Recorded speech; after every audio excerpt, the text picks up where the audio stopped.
ladies and gentlemen, we are about to begin the program. If you could, please make your way to your seats and be sure to silence those cell phones. Thank you very much.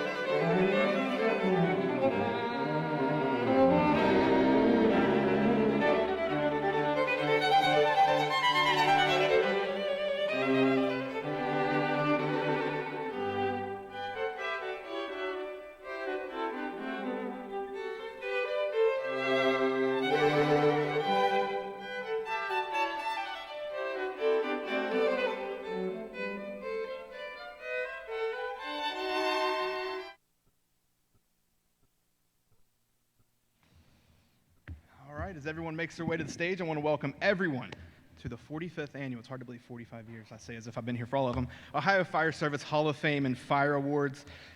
Just some housekeeping, if you will, exits front and back of the room. If you would need them, restrooms are again down the hall to the right. Thanks everyone for being here. It is a packed house, probably the biggest crowd I've ever seen at one of these. So with that, it is my pleasure to introduce our MC for the afternoon, returning once again, a fan favorite, Angela Pace.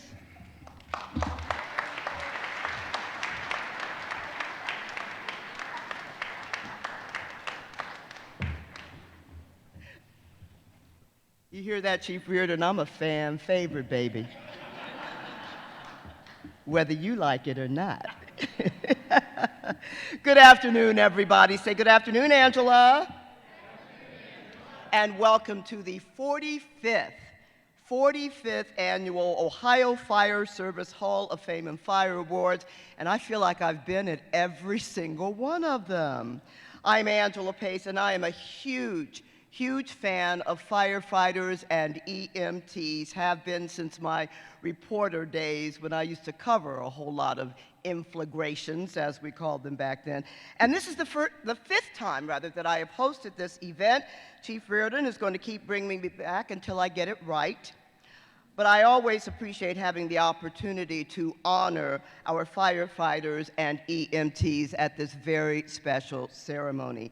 And we are fortunate to have with us today some other folks who share my respect and appreciation of our first responders. So if we do have any important people, people who think they're important, people who want to be important, then please stand. I know that some of our elected officials and representatives are here today. Do we have any of you here? Are you busy passing laws, raising my taxes, all that good stuff? No? But anybody important enough to think they need to stand and be recognized? Oh, you are all so modest, so humble. This is a great group. We're going to get along just fine, just fine. But I do know that we do have some elected officials and representatives today, as well as the directors of several state agencies, including Department of Commerce Director Sherry Maxfield and Director of Public Safety, almost Attorney General, Andy Wilson. Good to see you, Andy. We do want to thank everybody in the room for being here, especially all our honorees and their families and their co-workers, their friends, their colleagues, and a special thank you to everybody who is watching from home on the Ohio Channel. Hi, Ohio Channel people. Today, we are not only celebrating our fire service heroes, but America 250 as well. This one-in-a-generation celebration invites all Ohioans to reflect on the people and the professions that have shared and shaped our state's story. Few embody that story more powerfully than Ohio's firefighters and other first responders. Now, inside your program booklets, which are very nice, somebody please save me one of those.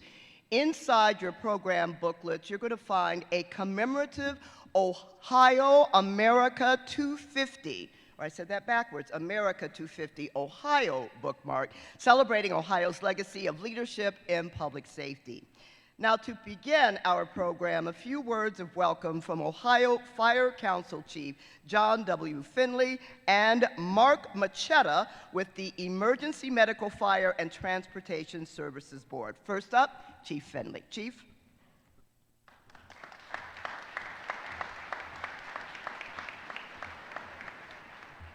She's a very hard act to follow, I can tell you that. I would like to welcome the guests and fellow firefighters here today. I'm John W. Finley. I'm chairperson of the State Fire Council. I'm mayor of the Village of McConnellsville, and I'm fire chief of the Malta and McConnellsville Volunteer Fire Department and Division of EMS. With 46 years of service under my belt, I'm very honored to be here today to welcome you to the 45th Annual Ohio Fire Service Hall of Fame and Fire Awards, where we will celebrate the dedication, bravery, and sacrifice of those who serve and protect our communities. The State Fire Council serves as an advisory board representing fire service stakeholders across Ohio. Established by the General Assembly, the Council is charged with recognizing extraordinary achievements and acts of heroism in fire-related incidents.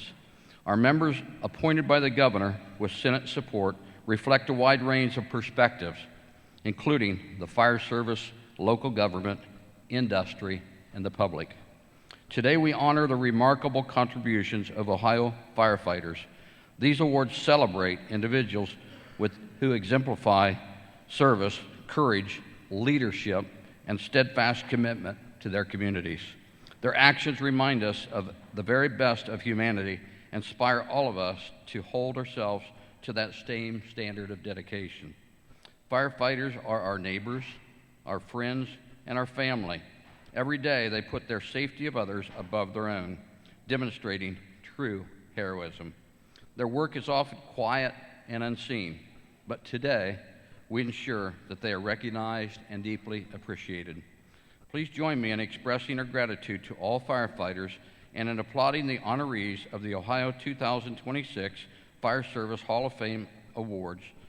And together, let us continue to support and celebrate these heroes who make our communities safer, stronger, and better. At this time, I'd like to ask the members of the Fire Council that was able to make it today to please stand and be recognized.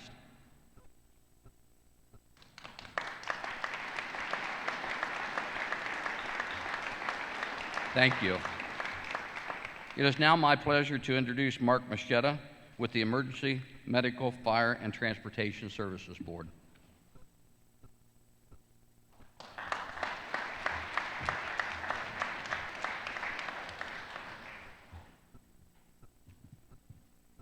Thank you, Chief Finley. It's an honor to be here as we recognize the outstanding dedication of Ohio's first responders and the selfless work they do every day.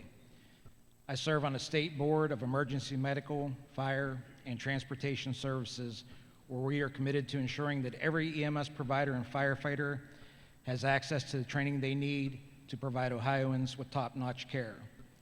I am thankful for the opportunity to be giving opening remarks at the ceremony for the past several years. My sons, who are both in the fire service, said, "Dad, you can't give the same speech as you gave last year. Let me run it through an AI chatbot and see what it comes up with." I was skeptical of the whole AI thing until I read the results. Here's what artificial intelligence says about a first responder. The terms duty and sacrifice define the core of the first responder's identity, representing both a professional oath and a profound personal commitment that impacts every aspect of their lives. The definition of duty for a first responder is often described as a calling rather than just a job, and it is built on the following. Number one, a higher calling, the willingness to place oneself between danger and the community. This involves an unyielding commitment to respond regardless of the hour, the danger, or the personal fatigue. Number two, moral and professional imperatives. Duty centers on saving lives, comforting the grieving, and maintaining safety. It is when performance is based on the welfare of others. Number three, the oath. Duty is formalized through an oath to uphold the values of your organization and protecting the community efficiently and professionally. Next is the meaning of sacrifice. Sacrifice is an unwritten rule for first responders. It is categorized by both a daily personal cost and the ultimate risk. The ultimate risk is the loss of one's lives while protecting the community. Daily personal and family sacrifice often occurs in ways unseen by the public. Examples are long, unpredictable hours, which means missing family meals, birthdays, anniversaries, ball games, holidays. Constant exposure to high stress and traumatic situations that places a first responder at high risk for post-traumatic stress, depression, and anxiety. Chronic stress and the physicality of the job, which can lead to long-term health issues. So artificial intelligence is correct about the duty and the sacrifice of a first responder. For all individuals we recognize today, and for every first responder across Ohio, you embody the true spirit of service. You remind us of what it means to put each other first. You inspire us to be better neighbors and leaders, and we thank you from the bottom of our hearts. In closing, I want to thank your families for their sacrifice and their understanding of why the work you do is so important. Without their love and support, these honorees would not be able to give so much of themselves to others. It is an honor to be with you today, and I thank you very much.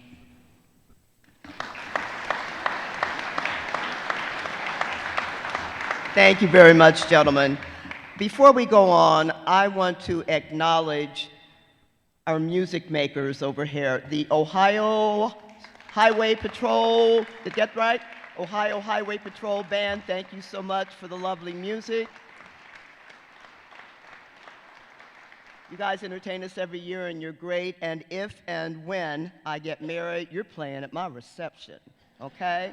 So, get practice up on some Motown, some Prince. Okay, cool. All right. Now, please, if you are able, stand as the Columbus Division of Fire Honor Guard and Pipe and Drums post the colors, then remain standing for the Pledge of Allegiance and our national anthem.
Please welcome Robert Wagner, Executive Director of the Ohio Division of EMS, to lead us in the Pledge of Allegiance.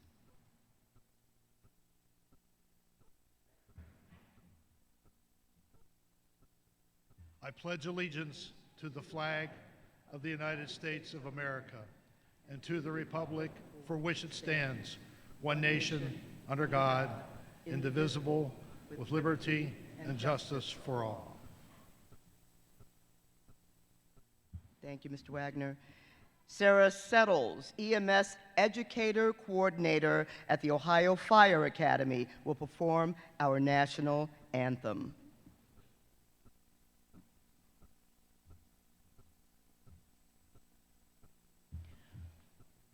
Oh, say, can you see by the dawn's early light what so proudly we hailed at the twilight's last gleaming, whose broad stripes and bright stars through the perilous fight o'er the ramparts we watched were so gallantly streaming, and the rocket's red glare, the bombs bursting in air, gave proof through the night that our flag was still there. Oh, say does that star-spangled banner yet wave o'er the land of the free and the home of the brave?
Today's invocation will be delivered by Chaplain Larry Foster from the Liberty Township Volunteer Fire Department and the Ohio Federation of Fire Chaplains. Chaplain?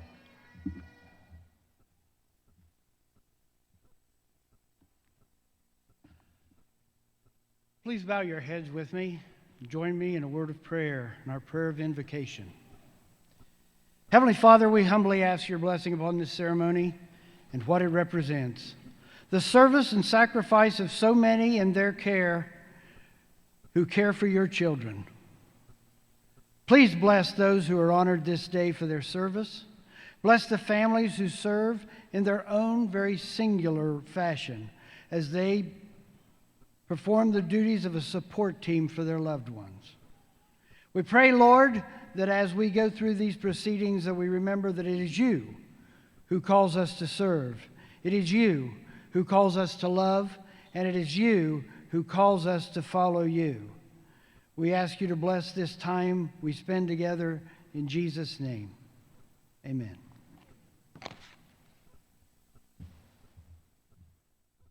Thank you very much, Chaplain. You may be seated.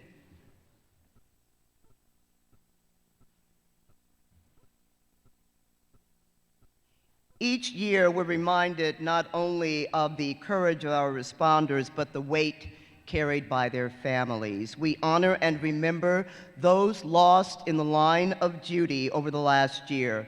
Please direct your attention to the screen where those names will be listed. Harold Ford from the Columbus Division of Fire Honor Guard will ring the bell as we honor these fallen heroes. A tradition that resonates deeply with every firefighter is the ceremonial ringing of the bell to honor those who have made the ultimate sacrifice in the line of duty. This is a tribute that dates back more than 150 years. In the firefighting profession, the sound of a bell holds a special place in the hearts of those who serve. Decades ago, it marked the beginning and end of a firefighter's shift and signaled the call to duty. And in those moments when we lose one of our own, it is the mournful toll of the bell that announces a comrade's passing. To our fallen, we say, your task is complete, your duties well done. Today, as we ring the bell, we do so not only in mourning, but in a great tribute to their service. They have reached their last alarm. They are indeed going home. May we never forget their service, valor, and sacrifice. Line of duty deaths. Simeon Williams, Sr., Cleveland Division of Fire.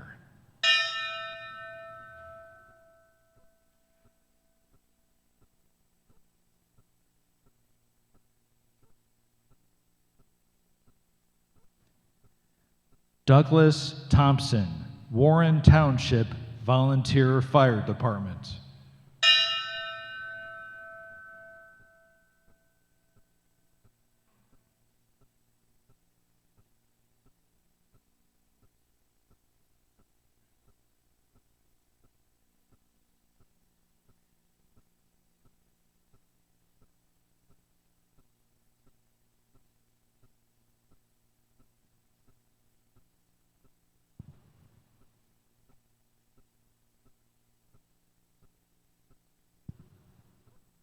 Thank you. And now please turn your attention to the video screen for a very special message from our governor, Mike DeWine. Congratulations to this year's Ohio Fire Service Hall of Fame Award recipients. Each of you represents the very best of Ohio: service, courage, and commitment to protecting your communities day in and day out. Today we're celebrating you. We're also celebrating America 250, a moment for our nation and our state to reflect on the people and innovations that help shape who we are. Here in Ohio, our fire service has played a remarkable role in this story. It was in Cincinnati back in 1853 that America's first fully professional paid fire department was created, a milestone that changed public safety forever. Just 12 years later, in 1865, Cincinnati established the first civilian ambulance service in the country. The service provided dedicated care and transport for the public in a way no other city had done before. Ohio continued to lead at the statewide level as well. In 1900, our legislature created the first state fire marshal's office in the United States, an office focused on preventing fire, combating arson, and protecting Ohioans. That commitment to public safety has only grown stronger over time. So today we honor the individuals who carry that legacy forward, and that's you. And we also honor generations of Ohioans whose ideas, innovations, and leadership shape the fire service, not just here, but across the country. To each award winner, thank you.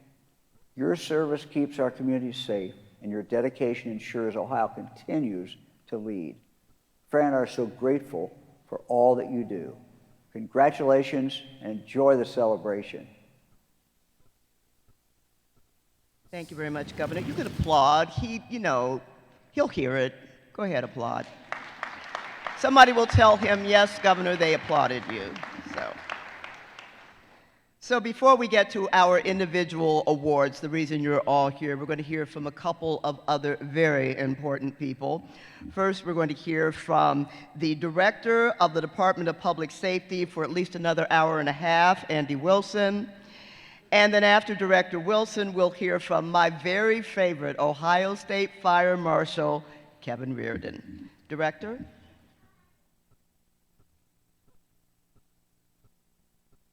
As I was standing in the back of the room talking before the event started, I was watching a couple of young firefighters. And as I watched them and looked at the way they presented themselves, again, their uniforms, the way they held themselves, the way they interacted with each other, I was overcome with this unbelievable sense of just gratitude and appreciation. And for those of us who aren't in the service, for those of us who don't don the uniform, for those of us who have never put ourselves in harm's way for another person, man, I just want you to know how much we appreciate you. How much we appreciate that we have a generation of young men and women who understand what duty is, understands what duty means, and understands the need to exercise that duty for the well-being of others. And the chief did a great job of defining duty. But as, again, I look at everybody in uniform here today, each and every one of you understand what duty requires. Man, that duty requires you at some of the most intense moments of your life to put yourself in harm's way, to move into a burning fire when you can't see anything, when you can't hear anything, when you can't feel anything but searing heat through your equipment. And every bone in your body is screaming to run the other way, but that duty tells you to ignore those screams. And because of that duty, you're able to push forward and do your job protecting property and protecting lives. Man, that duty requires you to have the willingness, if necessary, to lay down your life for the man or woman on your right or left, your colleague on the right or left who's right there with you, knowing that that bell may be rung for you, but you do your duty for the team, for the people we serve. Man, that duty requires you to be compassionate for people who a lot of time, man, don't deserve compassion. It requires you to give the words of comfort at a grieving mother's hour of need. Man, that duty will put you with people on their worst moment, worst day, worst minute. Yet you do it day in and day out. I travel all over the state talking to young men and women about what it means to be in public safety. And one of the things I talk about, I said, look, you could go to the bank, you could go to the insurance company, there's a lot of things you could do, but you'll never find what you're looking for the way you can find it in serving others. And again, in doing this job, day in and day out, man, this job throughout your career, you will be put in position to give the greatest gift that you could ever give to another person. That's the gift of life. And I tell these young men and women all the time, look, throughout your career, like there will be people who are walking the earth, people who get to go to graduations, people who get to go to weddings, mothers will get to hug their bride-to-be daughters, man, anniversaries, birthdays, all of the great things that life has to offer will be experienced when the person otherwise would have been dead but for your intervention. But when I run around the state telling these young men and women this, a lot of times it's in the abstract. Like, hey, this will happen throughout your career here. What I love about this event, what I love about bringing everybody together on this day is we get to celebrate the actual coming to fruition of that concept. Man, we are awarding you today, not just for your service, all right? not just for leadership, but man, some of you in here are getting awards because you gave the gift of life. I mean, that only happens. That only happens because of your commitment to your duty. And listen, you need to know, everybody in this room that has a uniform in here needs to know that the rest of us, like, we can sleep securely at night, man. We know that when that tone drops, when that bell rings, we're going to be okay because you're going to do your duty. Thank you for who you are. Thank you for what you do. And thank you for everything you represent about this profession. Thank you.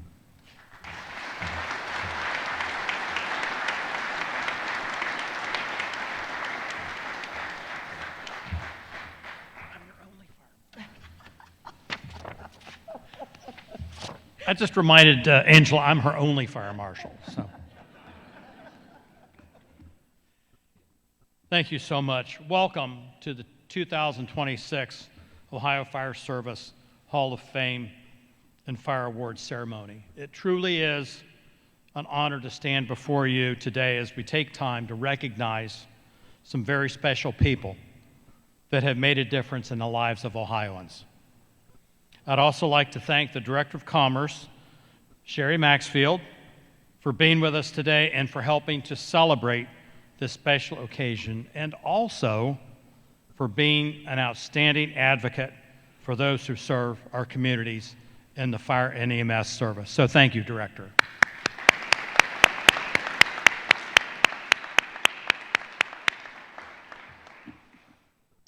As the nation and state celebrate America 250 this year, it's so fitting and proper that we take time to recognize our honorees. As the State Fire Marshal, I have the privilege of seeing firsthand the incredible dedication, professionalism, and heart that define Ohio's firefighters. Today, we are here to celebrate the very best of that tradition. Every day, our firefighters, inspectors, investigators, support personnel, EMS professionals, they all demonstrate what it means to serve, and to serve with courage, skill, and an unwavering commitment to protecting the people of Ohio. These qualities are not limited to a single incident or a single department. They are the foundation of our statewide fire service family. Moments like these remind us that our history shapes the foundation we stand on today. The individuals and departments we recognize today showcase why our work makes a difference. Their actions, whether in moments of great urgency or through years of steady, quiet excellence, represent the highest ideals of our profession. They save lives, they support communities, and strengthen the safety net that every Ohioan relies on. Last year, the State Fire Marshal's Office celebrated our 125th anniversary, which reminded us not only of our past, but also of how our office has adapted and grown over the years to serve the needs of Ohioans and Ohio's firefighters. This year, as we celebrate America 250, the impact of the fire and EMS services have had in our communities, we wanted to share some important milestones with you that you may not be aware of. You likely found a commemorative bookmark in your chair that highlights some of Ohio's fire service's most important moments in our great nation's history. Our past reminds us that progress has always come through collaboration. As a State Fire Marshal, I often say that our success is built on partnerships. The achievements that we celebrate today reflect that very truth. The collaboration between local fire departments, state agencies, community leaders, and the many organizations represented here today is what makes Ohio's fire service strong.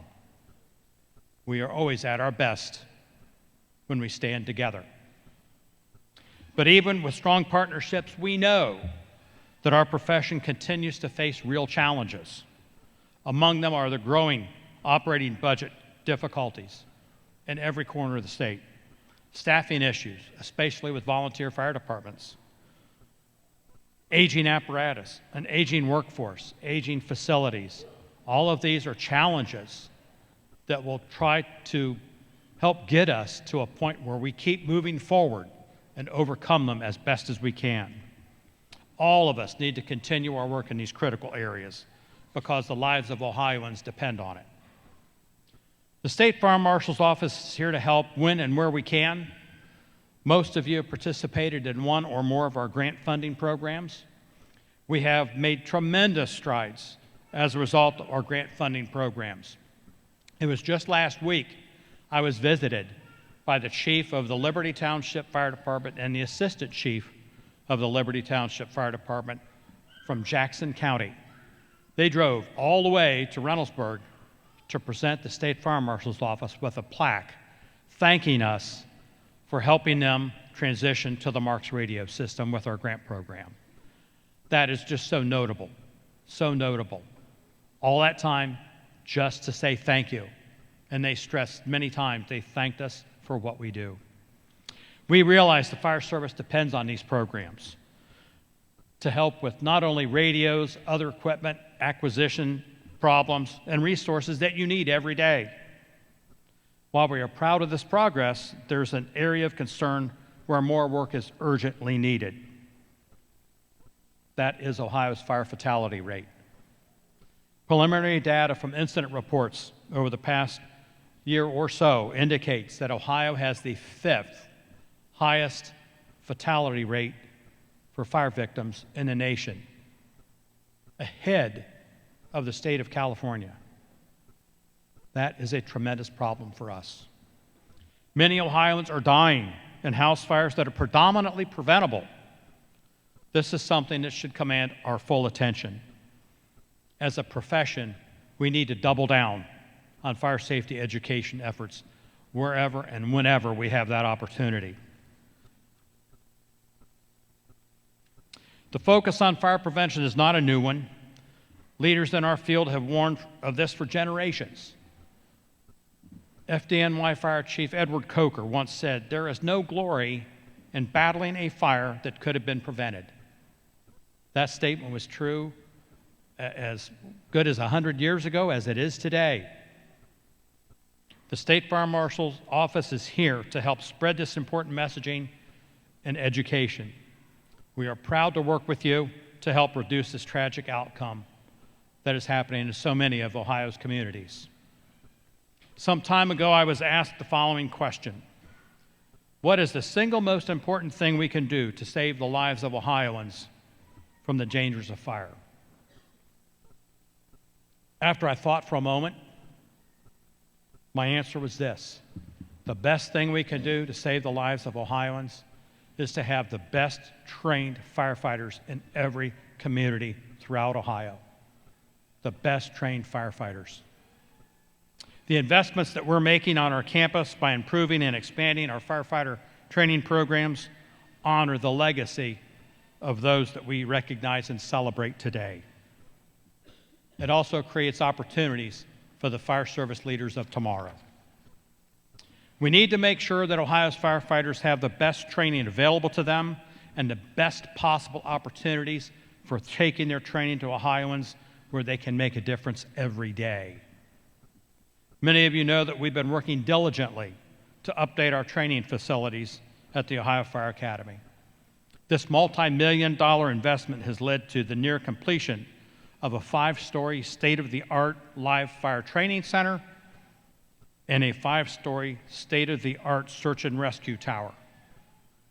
This would not have been possible without the support of Governor DeWine, Commerce Director Sherry Maxfield, and the Ohio legislature.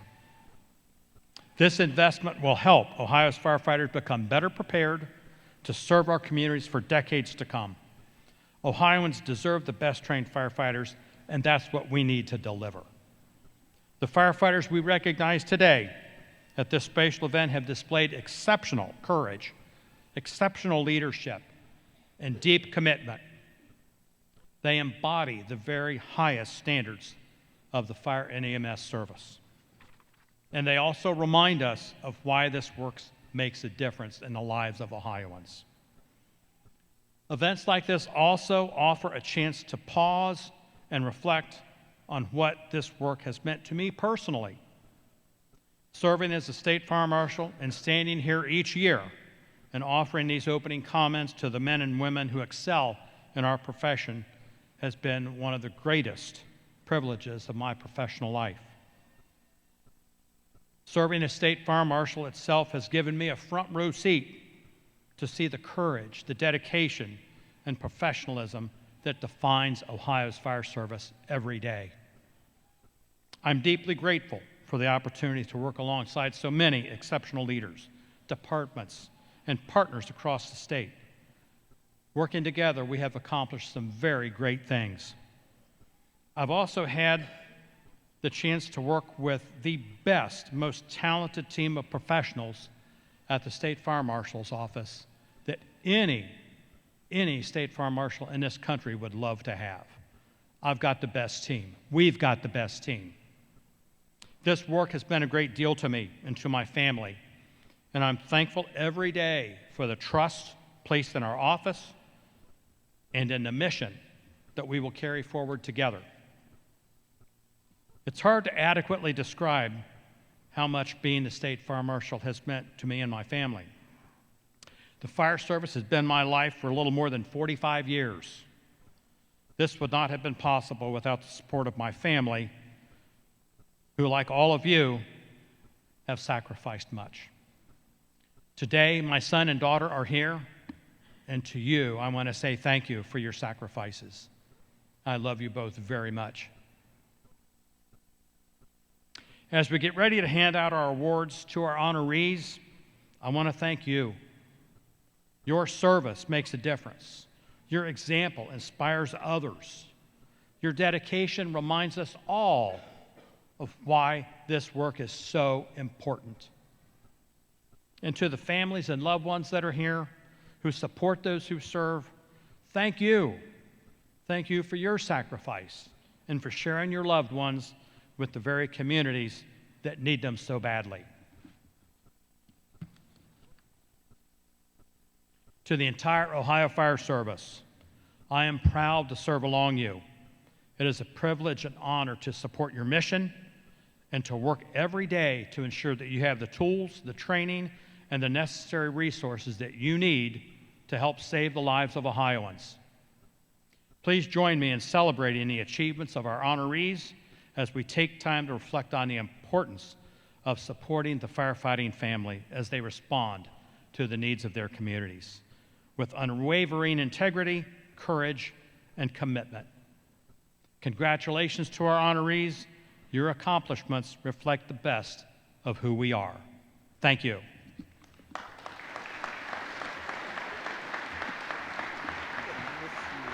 I know. I'm going to miss this. Thanks a lot, Chief. Going to miss you. I tell you what, why don't we just come back every year, whether we're invited or not, just crash this thing. What are they going to do, kick us out? Okay, cool. All right, it's a date. Okay, so now the reason we're all here. Y'all ready for some awards? Say yes, Angela.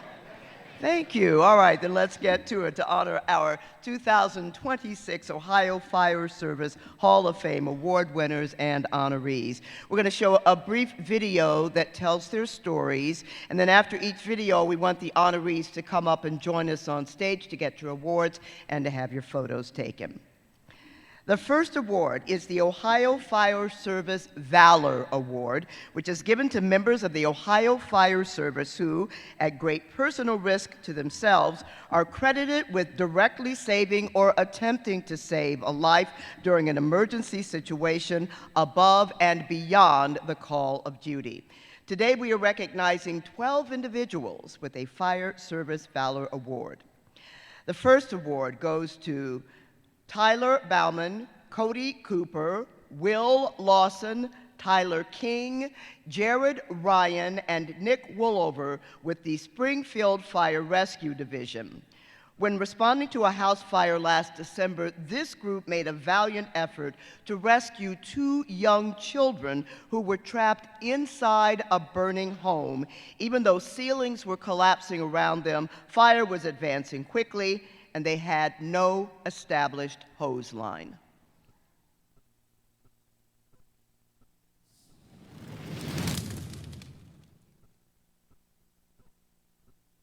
They had radioed that they have confirmed 2 kids in the house, and they can hear them screaming in the back of the house. When we hear those types of reports, we kind of try and send everything. So we're unloading our administrative staff, our inspectors, Marshal Bureau. When I arrived at the back of the house, we still heard the girl crying out, right? And so, the mom had gone to that window. She had told us that they were in that room, so that's where we expected to find her. Again, we could hear her from the outside, so we're assuming that we're going to that this is going to be a fairly quick operation, that they're going to be in and out fairly quickly, but there is out of control fire in the space adjacent, and they're going to be doing this without a handline, right? So the idea here is to get in the window and isolate the room as quickly as possible. We were met with 0 visibility and high heat, and it was pretty frustrating because we searched the bedroom where it sounded like they were right there. We went right into that bedroom, and they weren't in there. So now it's not really VIS, it's a window-initiated search. I lost contact, meaning the last scream or cry I heard was prior to entering the window. So I knew that they were either unconscious at this point, and the stakes, it's getting worse in there. I had my thermal imaging camera. I scanned towards where the main body of fire was, and my camera had whited out on me. So I switched it over to search mode, and that changed everything. I found her within 30 seconds in the hallway, just right outside the bedroom. We then brought her back through where we came in through the window, just 10, 15 feet away, and passed her out the window to one of the medics that was waiting. While they were doing that, Engine 5, Lieutenant Lawson had ordered Tyler King to stretch the handline initially. Looking at the house, heavily involved. We had fire coming out of every window, coming out of the front door, and the front porch was becoming involved at this point. So a heavily involved house. At that same time, Chief House had come up to us and said, I need you to buy them time. And then when we actually made the hallway, we had pretty good visibility. I was able to stand up. I relayed that to my officer, and I was able to search those rooms pretty quickly, and that's when I found the boy there on the bed. I come out, as soon as I start getting swapped, I hear firefighter Coop on the radio. We have a victim, we have a victim. So, at that point, when I made that hallway, me and my officer got out of voice communication a little bit. So instead of pushing back to him, I knew right where the boy was, so I just went back to him, radioed to command myself that we had found him, and we were going to take him out. He starts breaking glass on the Bravo side of the structure, the bedroom. So immediately I rip my mask off, I run towards that window with Lieutenant Lawson. Firefighter Cooper hands the boy out to us, and me and Firefighter Lawson just ran for the street. I will say, in my time with Springfield Fire, this was probably one of my proudest days that we've had. We didn't get the outcome we ultimately wanted, but we gave them the best chance they could have to live that day. We gave that family a chance to say goodbye, but it ultimately wasn't the outcome that we wanted. It's a little hard to, for some of them to be recognized in this way. But I told them that your willingness to go, right? Your willingness to act is what's being recognized. Gentlemen, please come forward to receive your awards.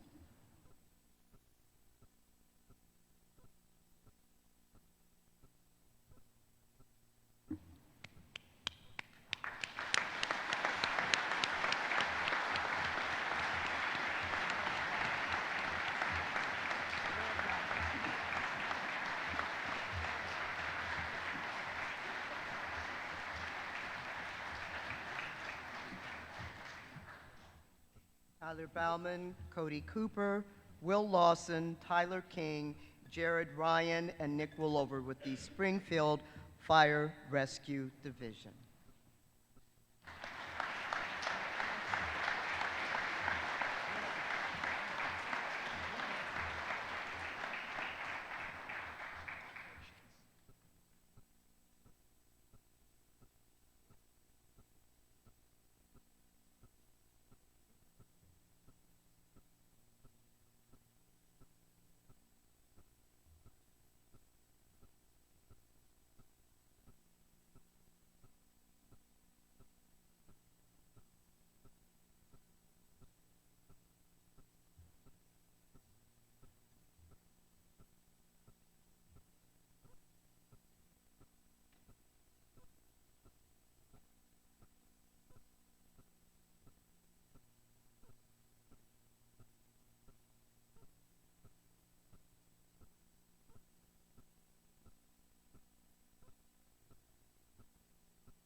Congratulations, gentlemen, and thank you so much for your service. Thank you.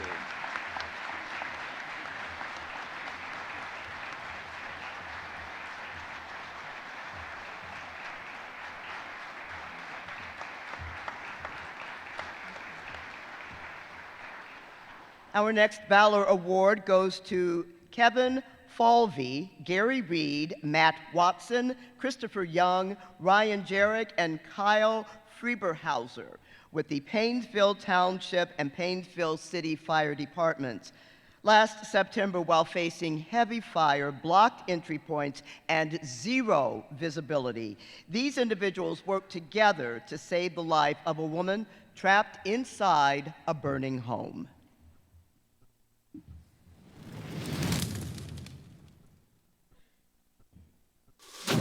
Let's take the location of your emergency.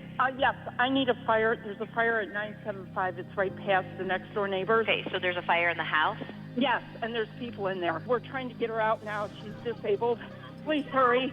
We were dispatched to the reports of a structure fire with a severely disabled female trapped in the house. When we rolled up, we saw fire blowing out of every window of the house. So we saw the front of the house, we saw the one side as we were approaching, fire through all the windows, we had fire burning through the front door, and it looked like probably a significant amount of fire in the back of the house just based on the smoke conditions. As we were approaching the scene, our dispatchers came on with the update.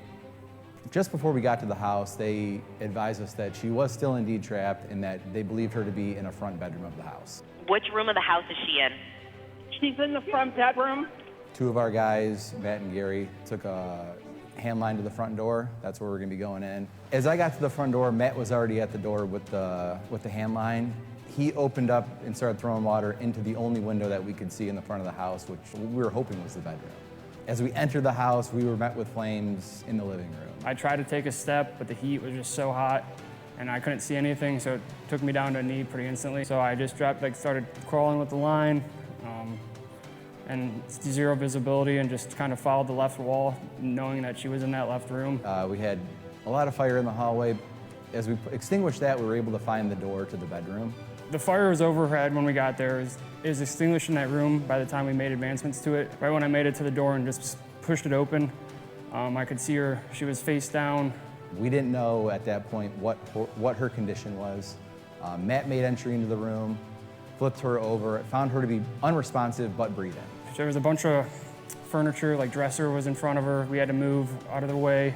And we got her to the hallway. At that point, I was in the hallway and I felt a rush of heat on my neck. And that's when I turned around, and the fire that was in the back of the house had now pushed up to the front of the house.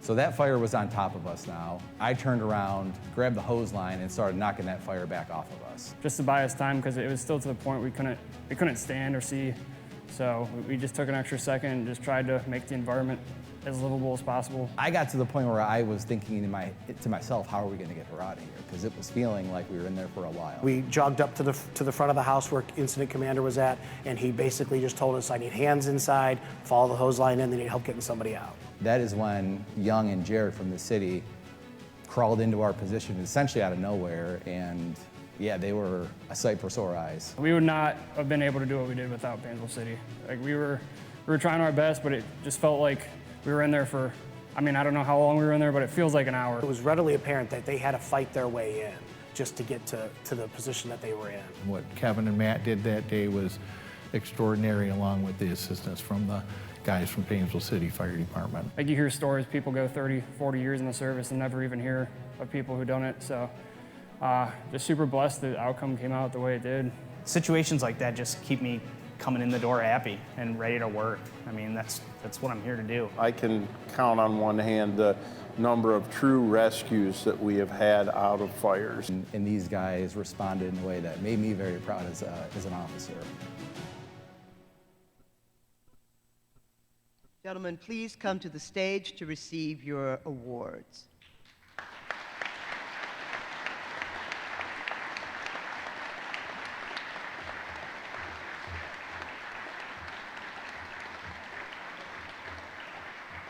Kevin Falvey, Gary Reed, Matt Watson, Christopher Young, Ryan Jarrick, and Kyle Frieberthauser with the Painesville Township and Painesville City Fire Departments.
Get them together there, Chief.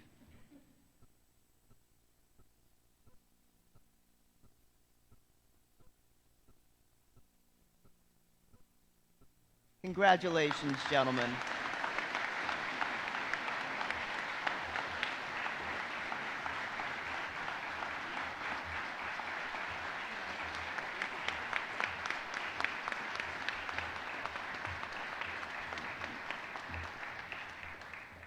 Our Valor Award winners show why I love me some firefighters. And having been in a fire myself and seen these guys at work, it's great to see them being honored. The Distinguished Service Award is given to Ohioans whose leadership and accomplishments have served as a milestone and are widely recognized and respected in the Ohio Fire Service. This year we have two awardees, beginning with James Paulette of Summit County. For more than 50 years, James has provided exceptional service, leadership, and innovation in the fire service.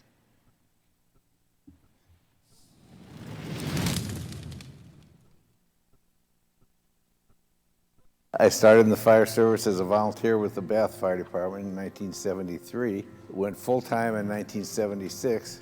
Started as a firefighter, EMT, and then became an inspector. And then in 77, I became a paramedic, and then a fire instructor, and then, as I said, served every position the fire department had. And I was always proud of that. So when you look at his career of holding every position, and then going back to his roots of starting out as a volunteer, he's back here in Valley, and he's still in Granger.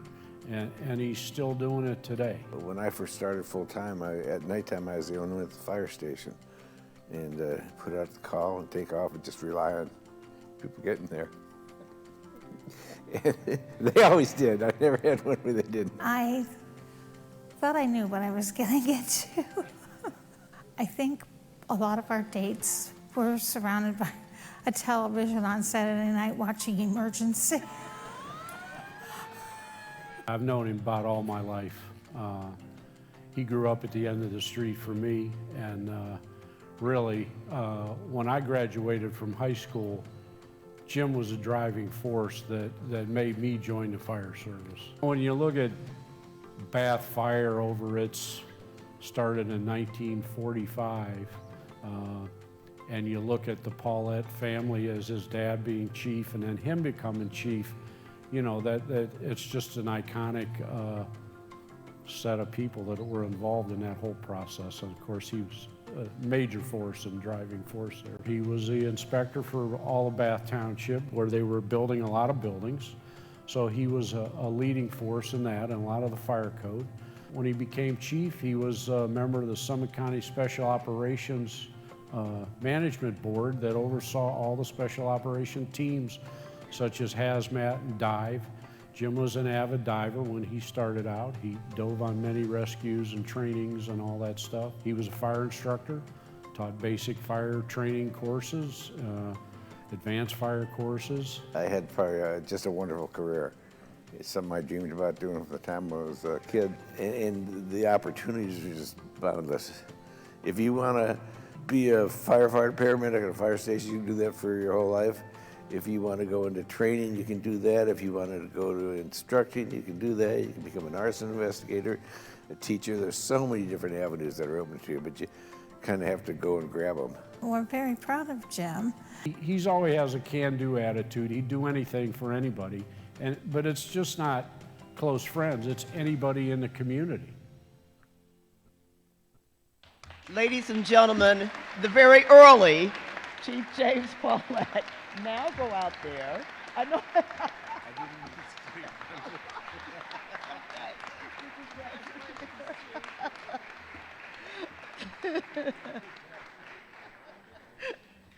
He was very eager to get here.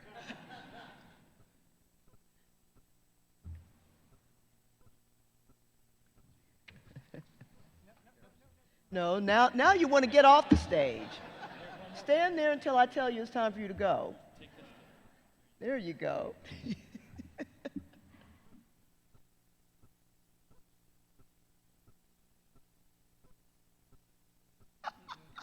Wait a minute. Now you can go. Congratulations, Chief.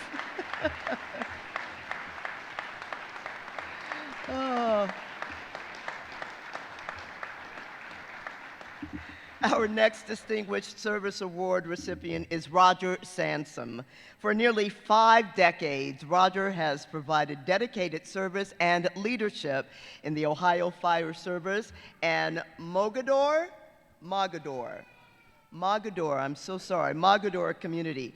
He has served as a firefighter, EMT, State and County Association President, and as the longtime Secretary-Treasurer of the Ohio State Firefighters Association.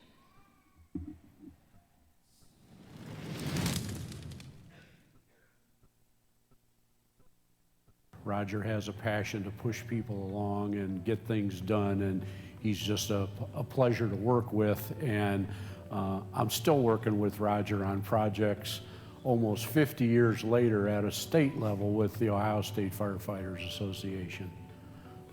And I was helping the high school football team, and they suggested that I get some first aid training to kind of help out with the kids. And one of the guys that I knew was on the fire department. He says, well, why don't you come and go to EMT school? And it all blossomed from there. I wanted to help the public too, and they needed help on the fire department at the time because I was working midnight shift, and they needed people that were available in the daytime.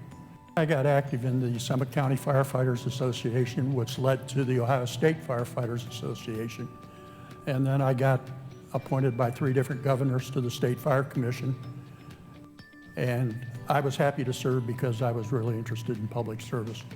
I ended up with 38 years on Mogador Fire, as well as 22 years on the school board, the local school board. So that's 50 years in public service of my life.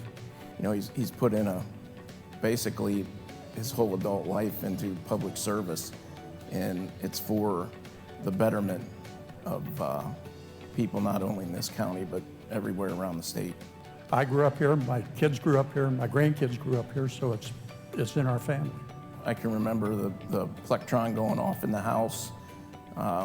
We'd get in the car and come down here. I would fill out the paperwork and squeegee the floors and wash the trucks. So, yeah, that's how I got started in the fire service. Back then, we didn't get paid for our time. So if something needed painted, we came and painted it. If something needed cleaned, we came and cleaned it. It's that willingness, it's the motivation and the drive and having a dedication to his community. Not only did he serve here in Mogador, and he served at Goodyear Fire as part of his career. It's the can-do attitude. We can get this done. Yeah, we can, and we did, and he did. It's certainly not the paychecks, and it's more self-rewarding. It's the fact that you feel like you've done good for somebody. I'm especially proud of getting the Summit County Red Cross Hero of the Year Award in 2004 for a rescue we had at Goodyear. We had a man that was buried in 40 tons of coal that we got out. Rescue took 5 hours, but he survived. That was probably my most cherished accomplishment.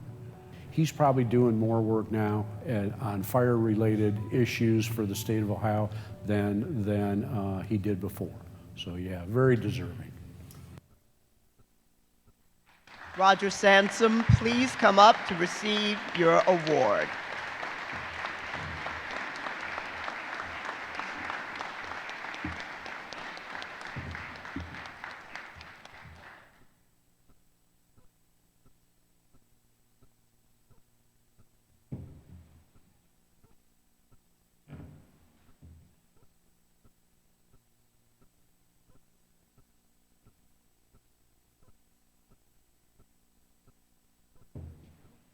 Oh, you're getting good at that, Chief. Yeah. 60 years. How many? 60? 60 years married to this man. Where is she? Is she out there somewhere? She's not. Oh, okay. Congratulations. That's why I work. Celebrating 60 years of marriage. That's outstanding. Congratulations, Mr. Sansom.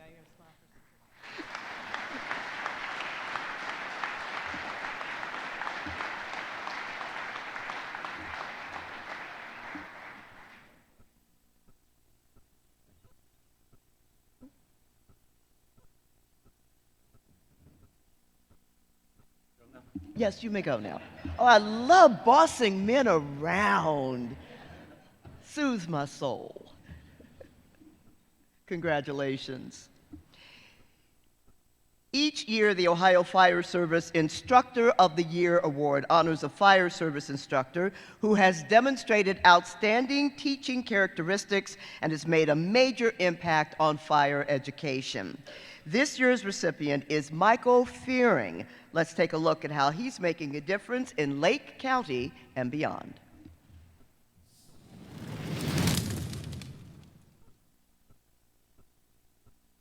Really, it's drastically changed from what it was 25 years ago to what it is today. As far as the skill that people bring to the table, 25 years ago, a lot of them were in trades and whatnot and came into the fire service later in life. So they knew how to work a hammer, work a screwdriver, they were mechanics, they were HVAC, they did what they did. When we would talk about power tools, for example, and gas and oil and all these things, it'd be like, who's never run their mower, and 25 years ago, everyone's like, come on, who doesn't do that? Today, the majority of the class is like, I've never run a push mower. So communication actually was a little bit easier back then because they kind of had a grasp of the mechanics of what we do. he's got a great sense of humor, and his biggest trait is he can connect with anybody, a student at a vocational school where he taught, to the elderly people in our community. He can educate anybody. He's really gifted at being able to communicate and help people in whatever he's trying to teach. It takes dedication and a passion to wanting to not only develop our personnel within our organization, but within our county, and having a positive effect on those more difficult calls. He sees the benefit of it. He's been part of it. He's had that from the time he was, starting out in his career. I think the best way to teach is through demonstration. Here's what I want. I'm going to show you how to do it, and then I'm going to ask you to do it. And then we repeat that until those skills are honed in, until they almost get mastery skills, which is really good for teachers too, because I'm still on the job and it keeps my skills up for when I have to go do that stuff. So we're doing hands-on stuff because there is no time to be bored then. Everybody has a job. If we have 20 students into a class, we're making 20 students busy.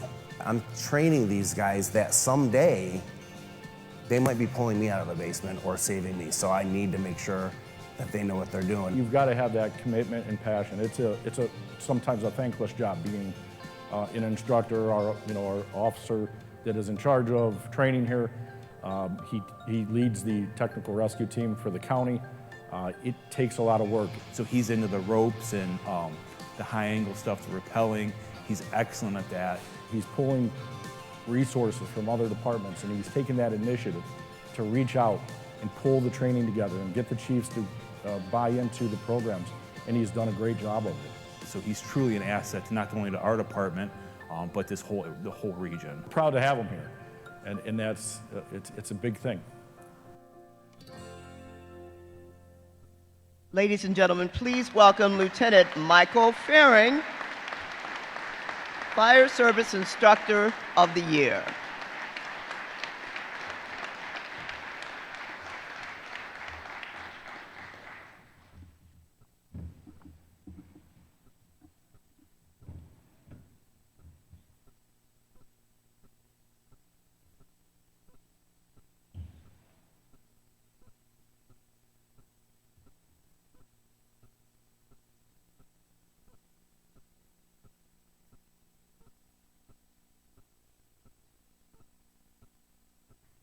Congratulations, Lieutenant.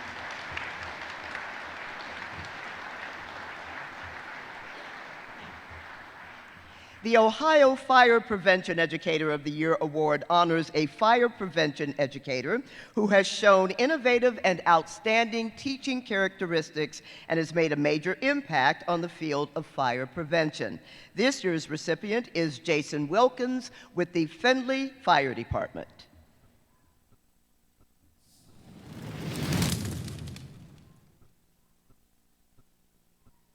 Been a firefighter since 1999. I started as a volunteer.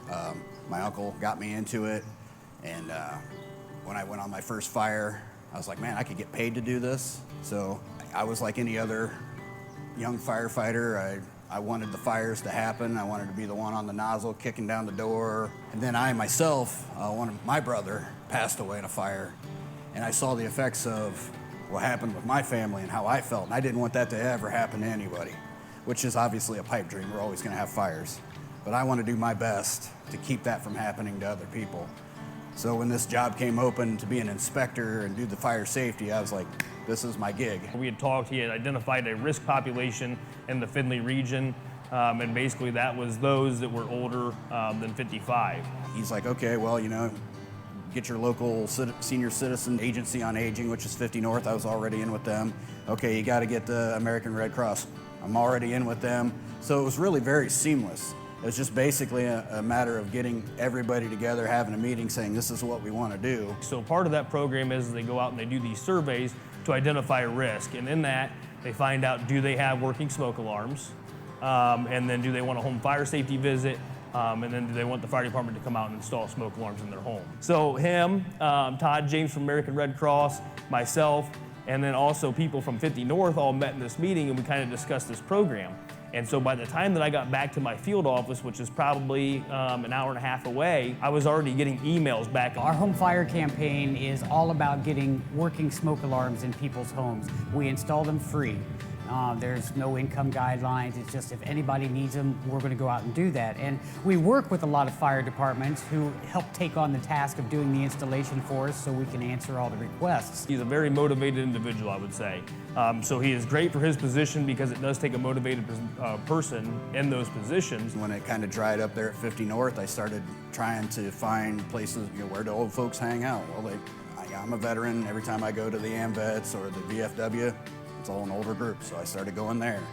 Chopin Hall is a food bank here in town. I was surprised how many of the folks that come through that food bank are senior citizens. And I'm still finding places that I can go, I'll set up at Cracker Barrel. Seems like old people like to eat at Cracker Barrel. I'll go there, He's very engaged beyond the work we're doing that affects him directly in his role as an educator, but he gets very engaged in the other work that we do in the community too. He is a fantastic asset for letting us know what the community needs, especially in terms of emergency preparedness and education. So I know we've saved lives because of Eric's work with this and in spreading the program to that senior population, who are one of the more at-risk populations when it comes to home fires.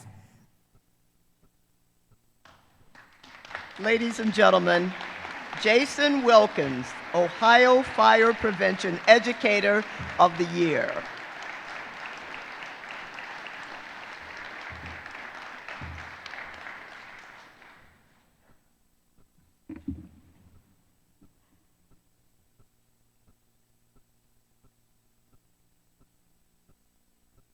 Yeah, there you go. Look out there. There you go.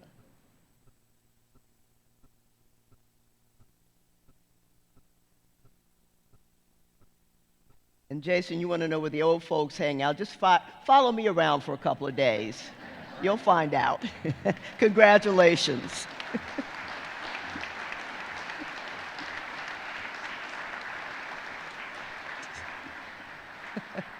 I do hang out at the VFW. The drinks are cheap, and I'm the youngest person there, and does wonders for the ego. The Ohio Fire Officer of the Year Award honors an Ohio fire officer who has demonstrated outstanding leadership characteristics and has made a major impact on the fire service at the local and regional level. This year, that honor goes to Anthony Hutton. Let's see how his leadership and service have impacted the Lake County area.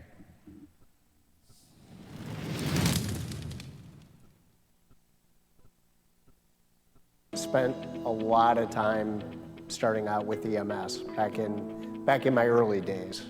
Actually, I started in Willoughby in 1986 as a part-time firefighter, started in Kirtland 1989, and have been at Kirtland ever since. He kind of became the longest standing chief, so he was a role model. He kind of guided me and showed me the ways of taking over the position. And that was a big deal because sometimes people come into this and they're just starting from fresh and they got to figure it out themselves. So he's very invested into the county, into the city, and into the job. We went through a lot of politicking, a lot of hard work, trying to explain to council, the mayor, the need for new equipment. We're going to receive a new fire truck 2027, which he fought hard for to get and set up and order. When we purchased a fire engine in 2018, we were at $381,000. Basically, that same truck that we ordered last year was $871,000, and that same truck right now would probably be $1 million. So yeah, he's been very active in making sure that we get the proper equipment that we need. He helped get grants for all the area departments to get 12 lead EKGs when those were starting out. He helped hugely with COVID. We were very active in working with our Lake County Health Department in setting up the vaccine clinics. We started out, we did drive-through clinics. During COVID, he was a big push to get the COVID pod set up at Lakeland Community College. He headed up all that. We would have, 40 to 50 tables set up. We had volunteer nurses, we had medics, health department workers, everybody involved in getting this done. We were able to give thousands of vaccines back at that time. I would say he deserves it just because he's one of the most selfless people I've ever met. And it really, the job has always been really high priority. Chief Hutton is a man of integrity. He's compassionate. I'm proud of all the relationships that I've been able to build throughout my career. Firefighters that I was able to train, several are fire chiefs. Kirtland's a special place, great department, more like family than co-workers. He probably doesn't love this kind of award, but I know he appreciates it, but he just likes to kind of fly under the radar usually and just do his thing, you know. He's a very, very good person.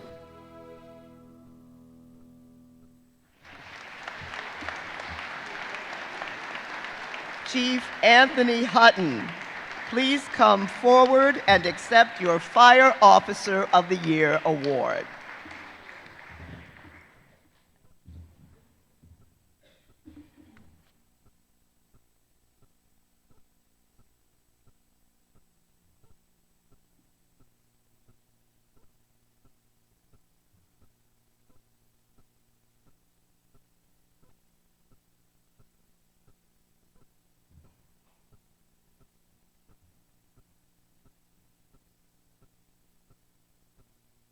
Congratulations, Chief. Thank you.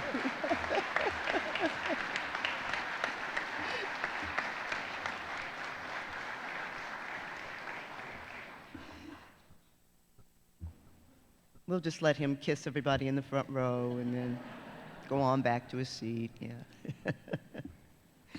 The Ohio Fire Educator Lifetime Achievement Award honors an educator who has demonstrated innovative and outstanding teaching characteristics and has made a major impact on the fire service. This year's award goes to William Ross, a respected instructor and mentor who has helped shape rescue procedures, improve apparatus design, and taught firefighters nationwide.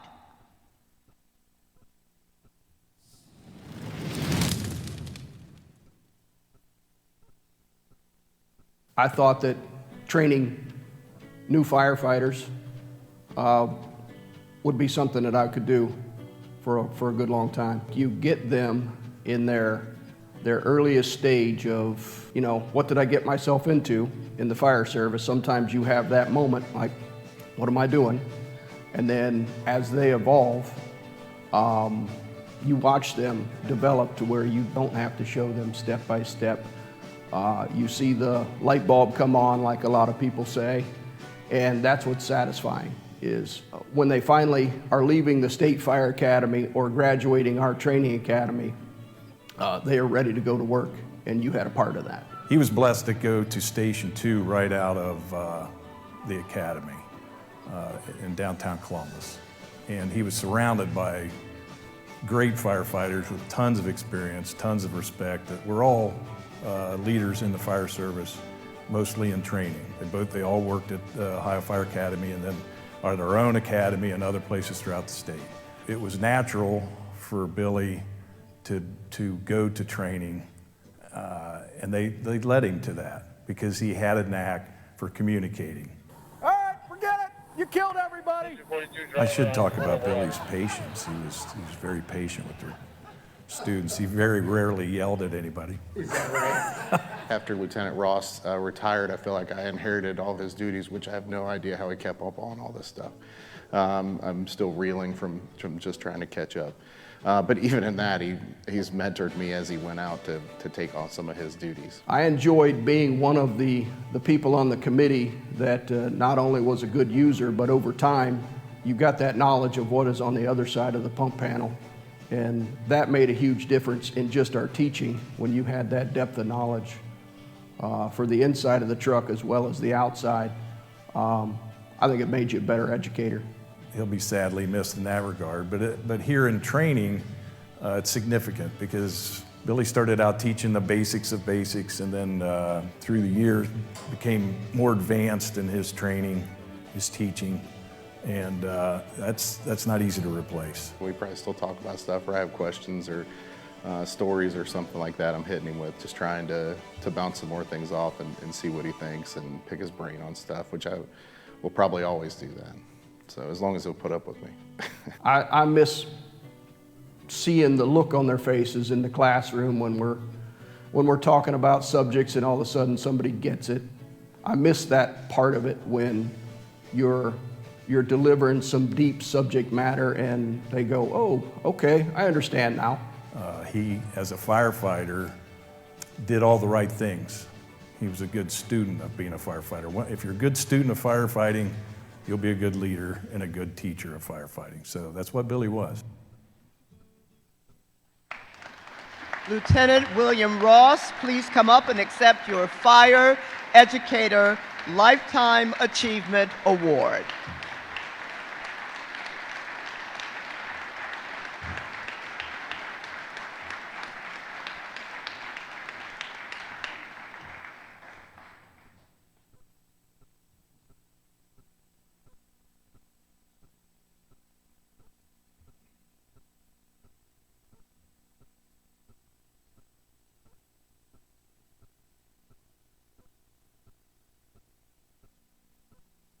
Great communication skills. You killed everybody. Ah!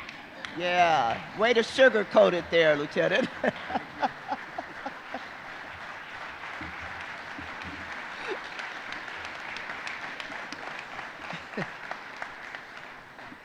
Time now to recognize the Ohio Fire Department of the Year, our final award today.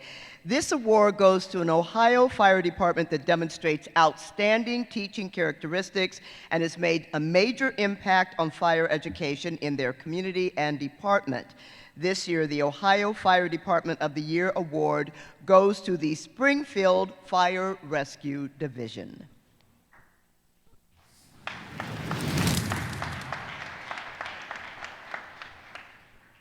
You know, this department's been in place since 1839 when the initial volunteers, firefighters went into action here.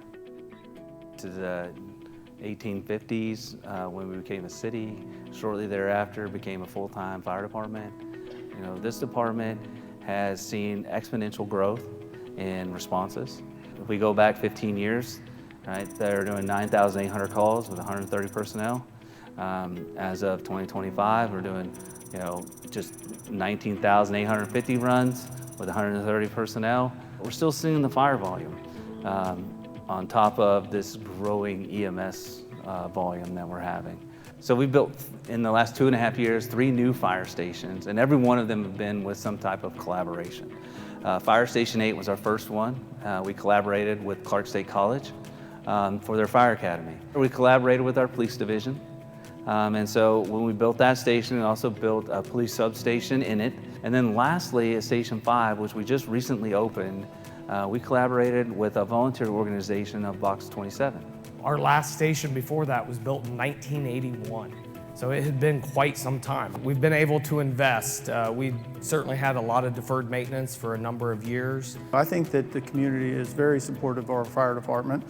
They see us in the grocery stores, they see us in the schools, they see us at community events. We live in their communities, not only for work, but as our own homes. So that is a big piece of the trust that we have with our community. We get our best community engagement for National Night Out. It's probably one of the biggest community engagement events in this whole town. We actually have an entire setup that we bring out. It's an inflatable firehouse that educates kids on the safety needs in their house. It's something that is fun for the children. Halloween night, we are engaged in a downtown event that also sees thousands of kids and family members, and we set up down there, pass out candy, and then give fire prevention messaging to those children and families as they come through.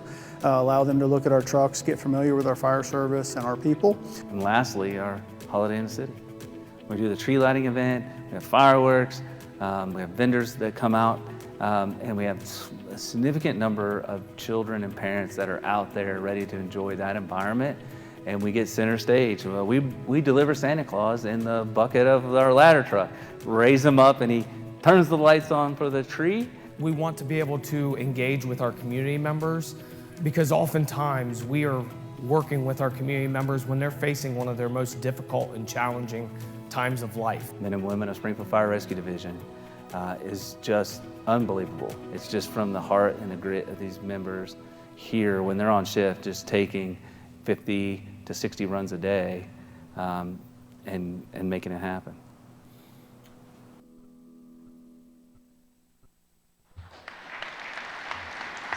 Springfield Fire Rescue Division, please come up and accept your award for Fire Department of the Year.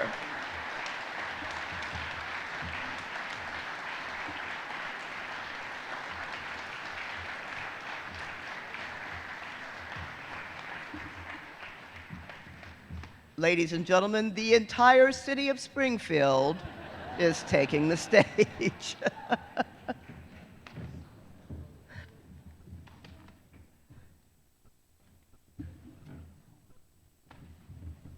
And this is their second award today because they also received the Valor Award at the beginning of the program.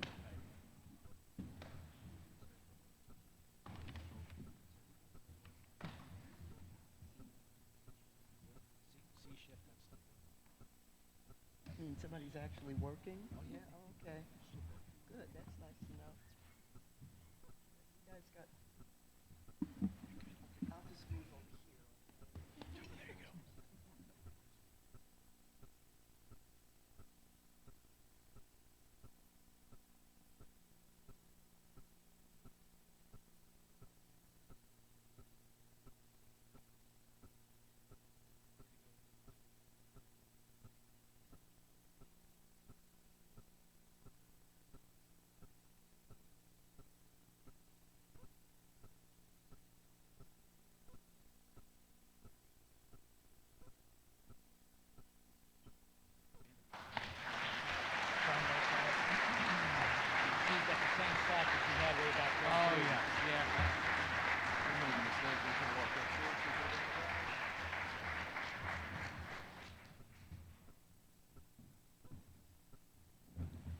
They assured me there is somebody in Springfield at the firehouse.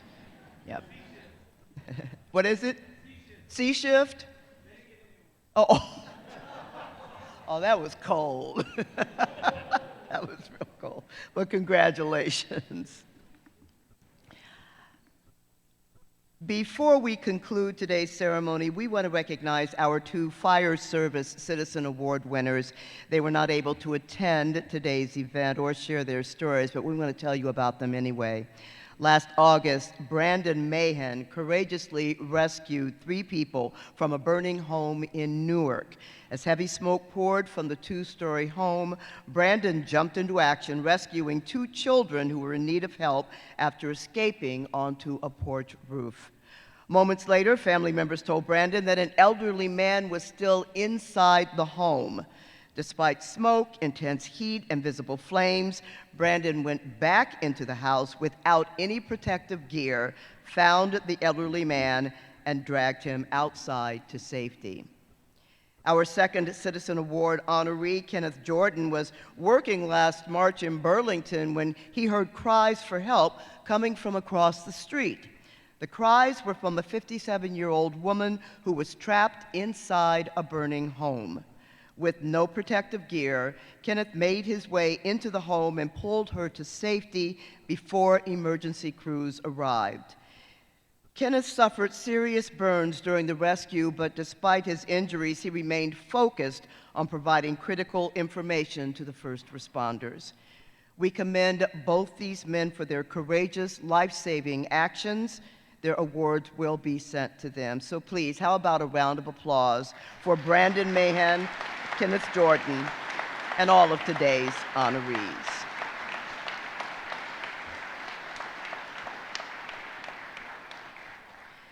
So as we come to a close today, we do want to invite everyone to stick around for cake. There's cake.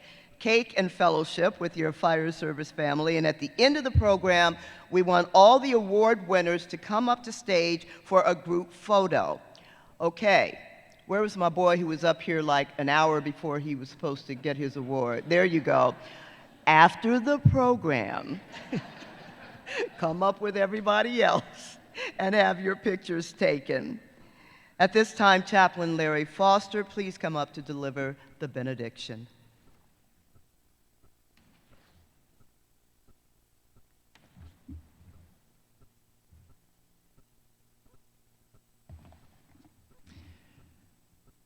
As we close these proceedings and we leave this place, may God bless each of you all with his peace, and protect you with his strong right hand. As the prophet Isaiah recorded these words of God, "Fear not, for I am with you. Be not dismayed, for I am your God. I will strengthen you. I will help you. I will uphold you with my righteous right hand." And then again, Isaiah said, "When you pass through the waters, I will be with you. And through the rivers, they shall not overwhelm you.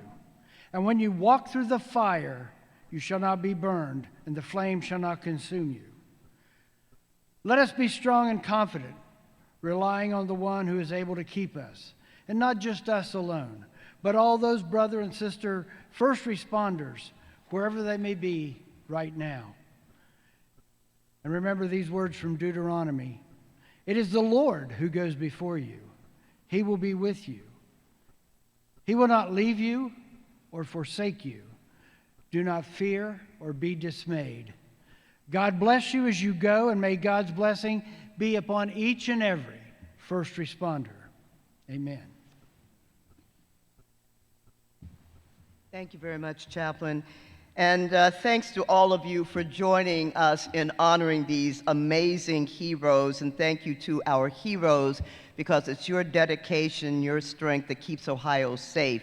And today we are humbled to celebrate you. On a personal note, as a reporter for about 112 years here in Columbus, I covered a lot of fires and I covered a lot of emergency situations. So I got a chance firsthand to see our firefighters hard at work and our EMTs saving lives on roadsides and in front yards.